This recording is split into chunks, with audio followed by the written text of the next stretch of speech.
menjadi abdi negara, bukan hanya tentang mengabdi di balik meja. Kini, pengabdian itu telah melangkah lebih jauh melalui barisan komponen cadangan. ASN Badiklat Kemhan ikut hadir menjadi bagian dari kekuatan cadangan pertahanan negara. Dengan semangat bela negara, mereka telah menjalani pelatihan dasar kemiliteran, disiplin, loyal, dan siap bertugas kapanpun diperlukan. Inilah bentuk nyata dari totalitas pengabdian.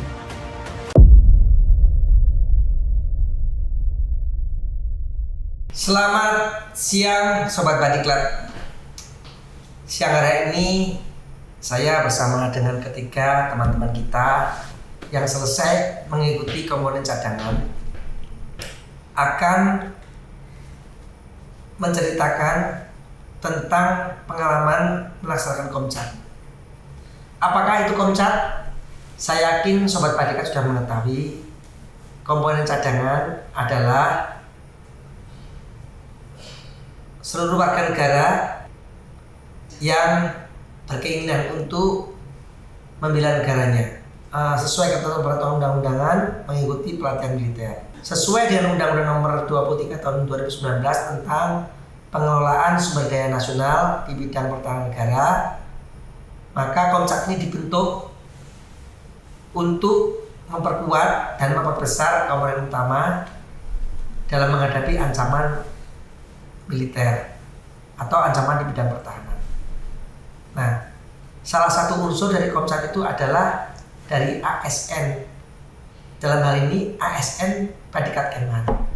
Ada 3 rekan kita ini dari ASN Badiklat Kemhan selesai mengikuti Komcat. Pertama saya akan memperkenalkan rekan-rekan kita.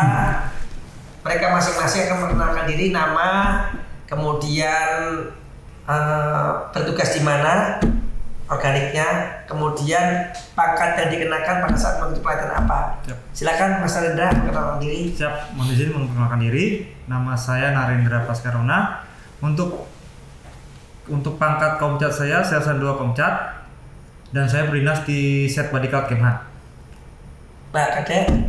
Halo Sobat Badiklat Kemhan. Izin memperkenalkan diri, nama saya Kadek Novi. Saat ini bertugas di Badiklat Kemhan. Sudah bertugas di Badiklat Kemhan kurang lebih 1,5 tahun. Pada saat latihan kemarin kami mendapatkan pangkat Sersan 2, izin. Sudah seperti itu saja. Akhiran. Mohon izin Kabak, sobat-sobat Badiklat yang ada dimanapun, mohon izin memperkenalkan diri. Nama saya Gerhard Simanjuntak, pangkat Komcatnya prajurit 2 Komcat. Saat ini sudah berdinas selama kurang lebih 2 tahun di Set Badiklat Kemhan. Baik, kita tadi sudah mendengarkan perkenalan dari rekan-rekan kita ASN dari Badiklat Kemhan. Selanjutnya kita akan menanyakan tentang suka duka serta motivasi mereka selama mengikuti pelatihan komponen cadangan. Dari Pak Kira dulu, apa coba ceritakan ke teman-teman kita suka dukanya dan apa aja yang bisa disampaikan kepada rekan-rekan kita. Terima kasih Kabak.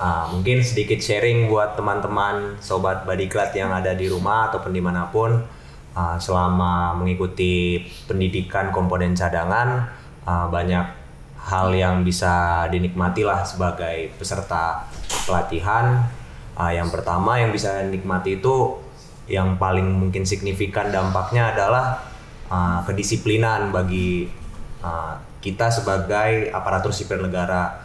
Kedisiplinan ini dalam hal kedisiplinan waktu, kedisiplinan berpakaian, kedisiplinan dalam bersikap baik sesama rekan kerja ataupun dengan keatasan, dan masih banyak lagi hal lainnya. Kemudian kita juga dapat banyak pengetahuan baru khususnya dalam dunia militer, seperti senjata itu apa sih, gimana sih cara mengoperasikannya, bahkan sampai kita juga diberi pengetahuan untuk membongkar pasar senjata serta cara membersihkan senjata itu sendiri.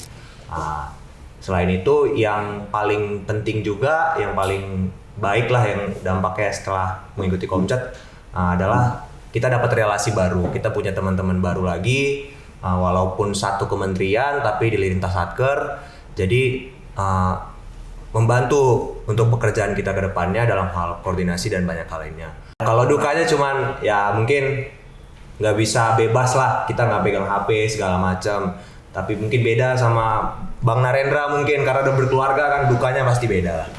Sekian. Ya, jadi tadi itu kebetulan dua rekan kita ini kan 2 orang masih bujangan, 1 orang udah berkeluarga, tapi tetap mengikuti pelatihan bela negara, pelatihan Komcat komponen cadangan ini sangat berkesan dan bermanfaat. Antara lain tadi disampaikan bisa dikasih pelajaran tentang penggunaan senjata ya. Waktu itu menggunakan SS ya. Siap, SS2.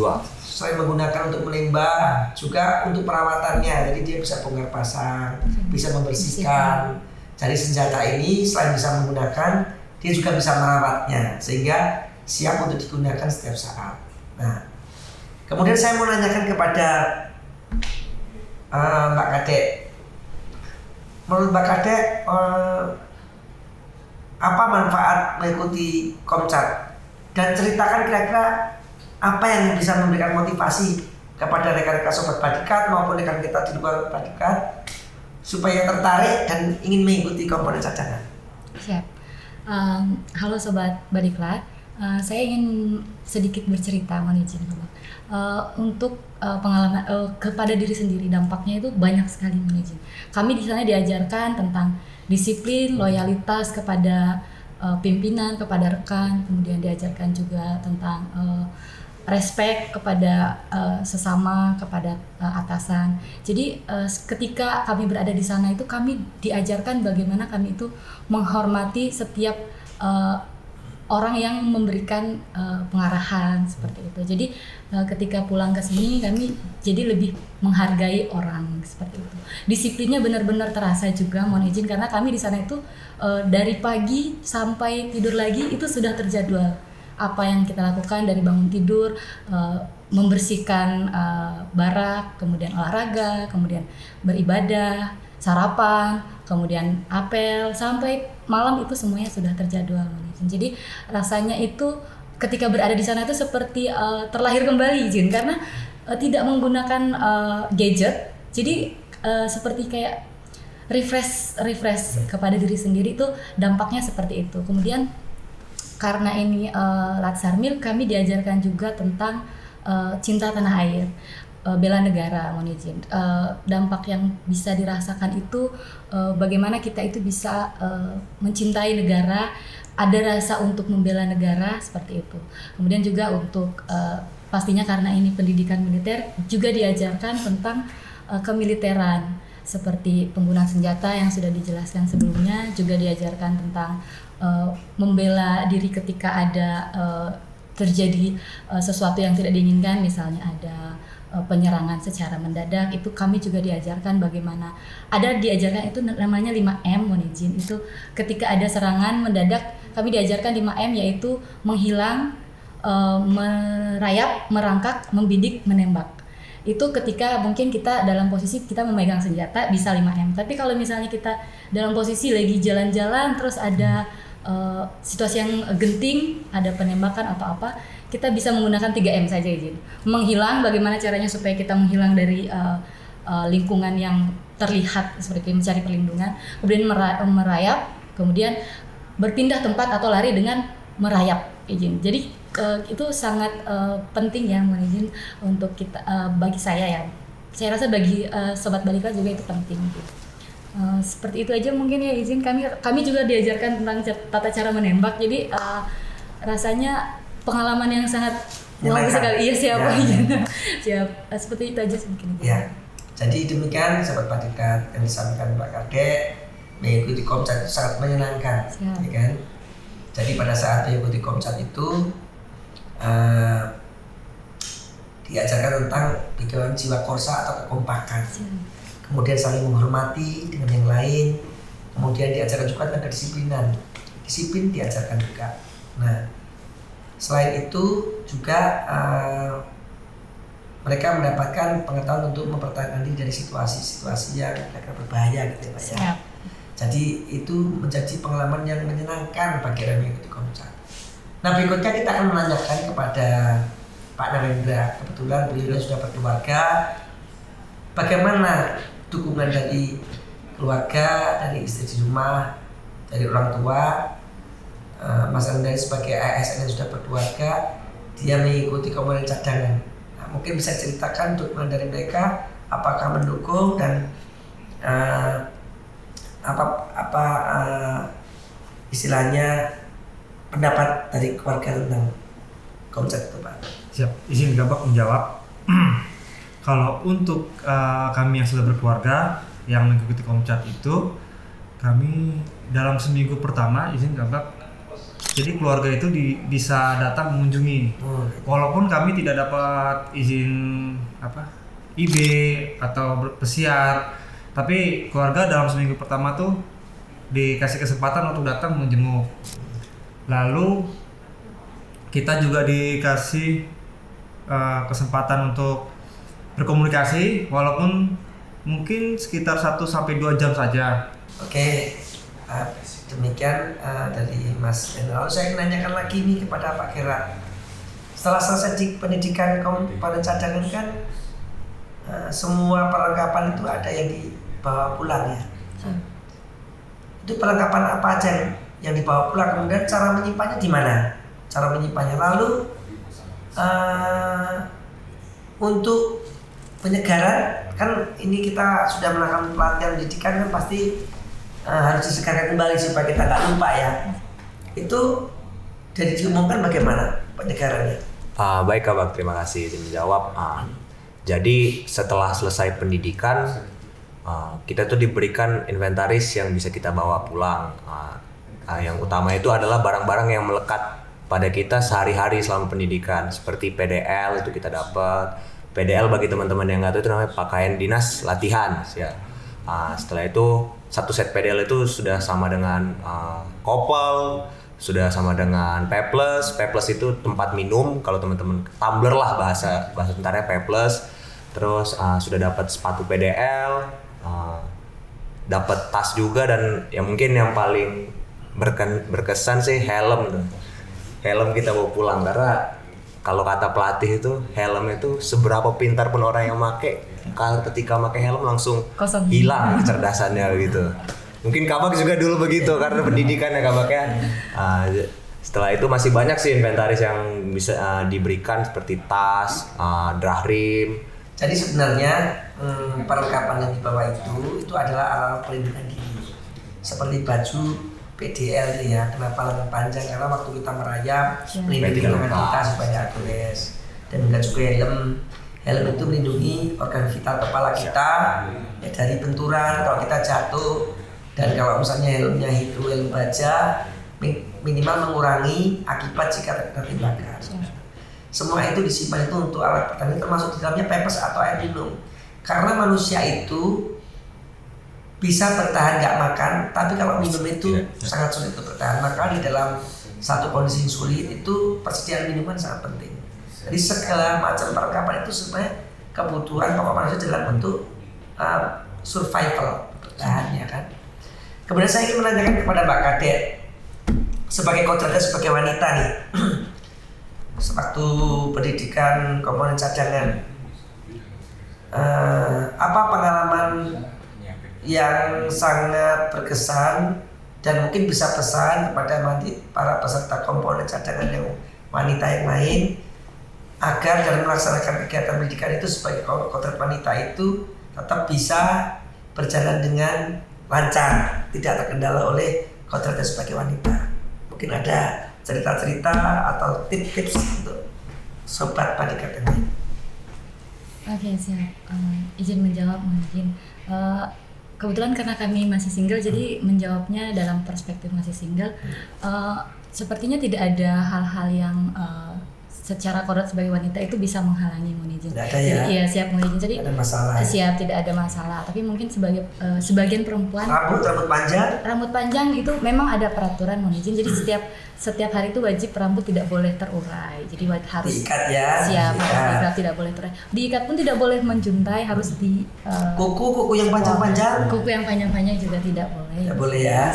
Laki-laki perempuan Ini tipsnya ya. siap. Laki-laki perempuan Harus juga dipotong tidak. dulu. Siap. Kukunya jangan terlalu panjang ya. Ya siap. Untuk perhiasan lipstik Memang tidak izin. tidak ya. Siap tidak bisa. Tadi tidak usah bawa lipstik ya. Nggak perlu usah bawa bawa perlengkapan kecantikan yang Tidak berlebihan. perlu izin. Satu tips aja sih mungkin izin. Anting-anting segala macam boleh nggak pakai? Anting-anting boleh tapi tidak yang terlalu berlebihan mungkin izin yang menjuntai seperti Karena ini berbahaya ya. Siap menghalangi. Takutnya waktu merayap atau kecantol di ranting atau di kawan Siap. malah jadi sobek ya kan. Siap. Jadi itu juga nanti sebagai wanita yang mengikuti komponen cadangan tidak usah pakai yang berlebihan ya. Siap. Karena justru membahayakan. Siap. Gelang-gelang juga nggak usah pakai gelang yang terlalu berderet-deret malah Siap. membuat sulit ya kan. Siap. Cukup jam tangan. Ya, cantik bantu. aja. Kemudian di dalam komponen cadangan itu waktu-waktu apa yang menurut Pak Niranda itu krusial, misalnya yang berkesan, misalnya ternyata waktu mandinya batas atau waktu makan dibatasi atau tidurnya itu bagaimana? Apa pengalaman dari Pak Niranda? Siap, izin menjawab Bapak. Kalau untuk yang berkesan, semua berkesan. Mulai dari saya bangun, itu pagi Bapak bangun. Jadi dari bangun itu kita dibangunin, dipaksa bangun. Kalau nggak bangun ya basah. Lalu kita berkegiatan untuk berkegiatan. Kalau kita bangun pertama kali izin Bapak. Kalau pertama kita bangun, lalu sholat wajib di masjid, tidak boleh di barak. Lalu makan pagi itu sekitar jam 5:30. Makan juga ada diwaktuin, nggak boleh lebih beberapa menit. Jadi ya banyak kendalanya pada saat makan Kak. Kita kan kaget kalau makan itu diwaktuin, banyak yang belum habis tapi wajib habis. Jadi ya itu mungkin yang menurut saya berkesan lah. Ya. Lalu Pak Kiran mungkin ada cerita tentang pembinaan fisik selama tadi gini. Selama komponen cadangan itu pasti selain pengetahuan tentang hukum ya ada ya. Ada. Pengetahuan tentang hukum dan humaniter, hukum dalam perang ya. Mungkin tentang penggunaan senjata, mungkin sedikit taktik-taktik militer ya yang bersifat dasar. Tapi juga akan pembinaan jasmani. Nah, pembinaan jasmani dari mulai bangun tidur itu apa aja? Mungkin sebelum senam apakah ada olahraganya dulu, siangnya, sorenya, coba ceritakan. Baik Kak. Jadi memang yang salah satu yang paling digembleng juga nanti dari Komcat itu adalah fisiknya, karena sebagaimana seorang sipil yang mungkin jarang berolahraga lah, sedangkan kalau kita nanti beneran perang juga kan memang butuh fisik yang prima. Jadi memang dari pagi itu kita udah digembleng secara fisik. Seperti yang Bang Naren bilang tadi, bangun jam 3:30 ibadah. Sebelum ibadah itu kita harus bangun jam 3:30. Kita tuh dikasih waktu untuk persiapan ganti baju untuk pakaian olahraga. Jam 4 kurang itu kita sudah harus di lapangan Kak. Jadi jam 4 pagi itu di lapangan sudah dengan seragam senam. Kita pertama itu senam dulu. Ada 2 jenis biasanya Kak, kalau kita tuh senam militer biasa dan senam senjata. Nah kalau udah senam senjata itu biasa pada udah pada capek Kak. Soalnya 5 kilo kan? Iya. 5 kilo lumayan lah. Berapa kali set tuh lumayan lah. Kayak nge-gym lah kalau teman-teman lah. Terus biasanya selain itu setelah kita senam selalu ada beberapa set untuk push up dan sit up. Jadi untuk melatih kekuatan otot tangan juga otot perut. Nah selain olahraga rutin setiap pagi itu, kita juga dapat pembinaan fisik ketika kita melakukan kesalahan Kak. Jadi misalnya siap. Jadi misalnya kita nggak fokus selama baris, kita nggak fokus bawa peralatan, jadi ada yang tertinggal, itu biasanya hukumannya tidak pakai fisik, tidak ada lagi kekerasan teman-teman. Cuma kita gantinya push up lah gitu, keringat. Hanya untuk nambah melatih Siap, betul. kita ya, Siap. push up, suatu sit up, ya kan, memperkuat fisik kita ya.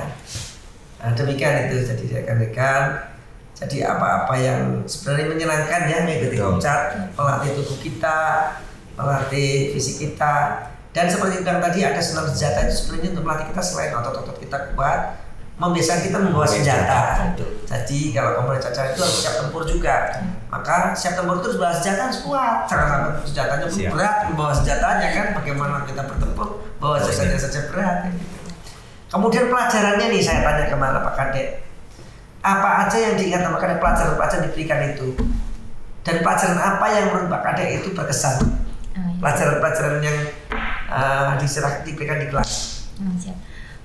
Pelajarannya kalau bagi saya itu dikelompokkan ada 2 ya. Ada satu mengenai kenegaraan, mengenai cinta tanah air, mengenai Nusantara, toleransi juga ada, kemudian sejarah Indonesia, sejarah undang-undang, itu kami diajarkan di sana. Kemudian yang kedua itu yang paling seru itu adalah pelajaran tentang militer izin. Kami di sana diajarkan seperti yang sudah disampaikan tadi, ada pengetahuan senjata dasar izin, bongkar pasang senjata, jenis-jenis senjata, perawatan seperti itu tuh kami diajarkan. Kemudian yang kedua juga ada teknik tempur. Teknik tempur izin. Iya, itu kami diajarkan tentang patroli izin, bagaimana posisi dalam berpatroli itu ada yang penembak satu di mana, ketua regunya ada di mana, seperti itu. Itu kami diajarkan itu, menurut saya itu pelajaran yang paling membekas izin. Siap yang paling siap yang paling berkesan itu mengenai pelajaran-pelajaran militer seperti itu, teknik tempur, pengetahuan senjata. Kami diajarkan mengenai penggunaan tali temali, siap. Kompas juga. Diajarkan tata cara menggunakan kompas siang dan kompas malam, itu sangat berkesan ya Jin, karena baru tahu ternyata bisa menggunakan kompas tuh seperti ini caranya gitu ya Jin. Karena diajarkan bahwa mungkin sekarang kita kayak buat apa kompas, kan sudah ada Google Maps gitu ya. Siap. Navigasi darat lah ya. Ya siap. Jadi manfaatnya mungkin kalau misalnya lagi dalam kondisi genting, tidak ada handphone, tidak ada sinyal, jaringan, siap itu. Tidak ada jaringan. Siap. Jadi ada pengetahuan kita untuk menggunakan kompas. Kalau kompas ini kan menggunakan magnet ya, siap. menggunakan kutub bumi, sehingga walaupun tidak ada sinyal, tidak ada yang terpencil, dan tidak ada sinyal radio dan sinyal telepon, dia tetap berfungsi kan. Siap. Nanti arah navigasi darat laut utara, timur, barat, selatan itu dicocokkan dengan di peta. Siap. Jadi kita bisa ikuti navigasi itu menggunakan peralatannya. Demikian Sobat Badikat, rekan-rekan semua, sekilas info tentang komponen cadangan yang telah selesai dilaksanakan oleh rekan-rekan kita dari ASN Badikat Kemhan. Semoga pengalaman ini menjadi hal yang bermanfaat bagi rekan semua dan berguna bagi rekan-rekan yang ingin mengikuti komponen cadangan ya kan. Persiapannya kan, tahu persiapannya apa harus dilakukannya. Demikian, terima kasih atas waktu dan kesempatan kami untuk menyampaikan ini. Sebelumnya terima kasih. Wabillahi taufiq wal hidayah. Wassalamualaikum warahmatullahi wabarakatuh. Selamat siang.